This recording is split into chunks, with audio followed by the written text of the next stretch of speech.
Elle avait faim. Elle s'arrêta, s'assit le dos appuyé à un tronc.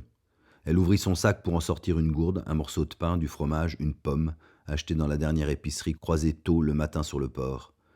Le patron lui avait demandé où elle allait, elle avait répondu « Je suis le sentier ». Souvent les gens s'arrêtent ici et repartent dans l'autre sens, avait-il répondu. La partie plus touristique, hein, c'est plus sauvage après. Ça me va, avait-elle dit. Le commerçant lui avait souhaité une bonne marche. En remontant le quai, elle avait effectivement aperçu des petits groupes de randonneurs, tous bariolés de couleurs fluo atroces, qui attendaient un bus, les sacs posés à leurs pieds comme des baluchons un peu mous, croquant fatigués dans des barres de céréales ou s'appuyant sur des bâtons de marche. Elle les trouva tous laids. Elle se retrouvait assise là, au pied de cet arbre. Un châtaignier, certainement. Elle ne les connaissait pas bien, les arbres. Elle avait beau posséder des livres illustrés avec le descriptif détaillé des écorces, des feuilles, des fleurs et des fruits, elle n'arrivait jamais à retenir précisément leur identité. Cela finissait par s'embrouiller dans sa tête. Et puis, elle n'avait jamais vraiment fait d'efforts sérieux pour se souvenir de ce qu'elle lisait. Pourtant, elle pensa bien que c'était un châtaignier, avec ses longues feuilles tendues. Ou autre chose. En fait, elle n'en savait foutre rien, elle s'en fichait finalement, tant que cela donnait de l'ombre en été. Elle se prépara une tartine, coupant le pain à l'aide d'un couteau qu'elle avait trouvé au fond d'un tiroir, un jour de rangement chez ses parents devenus vieux.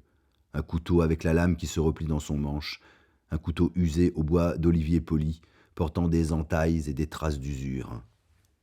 Il vient d'où ce couteau, leur avait-elle demandé. Ils ne savaient pas. Ils ne se souvenaient plus. Peut-être de la poche d'un des grands-pères.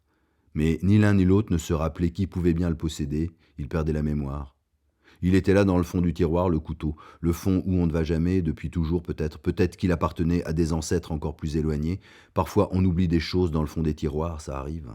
Prends-le, ils avaient dit d'un ton détaché. Je le mettrai dans mes affaires de marche. C'est ce qu'elle avait fait, pour l'oublier à son tour, et le retrouver un instant dans une poche de son sac. Ah oui, s'était-elle dit, c'est vrai, j'ai ce couteau. Elle le retrouva avec un petit caillou ramassé lors d'une randonnée précédente, oublié aussi. Elle en rapportait parfois de ces cailloux, pas de ces cailloux idiots qui se retrouvent sur les étagères et qui prennent un aspect terni dans la chaleur des maisons, tous ces cailloux de bord de mer décevants de ne plus être mouillés, qui possédaient jusque-là des couleurs bien franches, vernissées, mais qui perdent toute clarté une fois posés dans des pots pourris poussiéreux. Accumulation de mauvais souvenirs.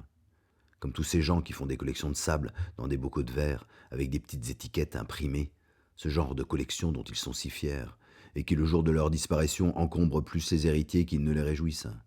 Quelqu'un veut de la collection de sable de maman, des cailloux du tonton, non? Et tout cela se retrouve balancé dans un coin du jardin, ou directement à la poubelle. Non, elle, les cailloux, elle les choisissait juste pour qu'ils tiennent au creux de la main, qu'ils puissent rouler entre les doigts et gardent une forme de douceur sur la peau, et surtout pour les redonner. Leur couleur n'avait aucune importance. Ce devaient être des petits galets, comme des dragées presque. Elle les rapportait chez elle et quand elle y pensait, les offrait aux gens qu'elle aimait bien. Tiens, un caillou pour retrouver ton chemin, disait-elle en rigolant, fière de sa blague. Comme le petit poussé. Bien sûr, c'était un peu con, elle le savait bien, surtout que très souvent il restait dans le bac de portière de la voiture ou oublié au fond d'une poche.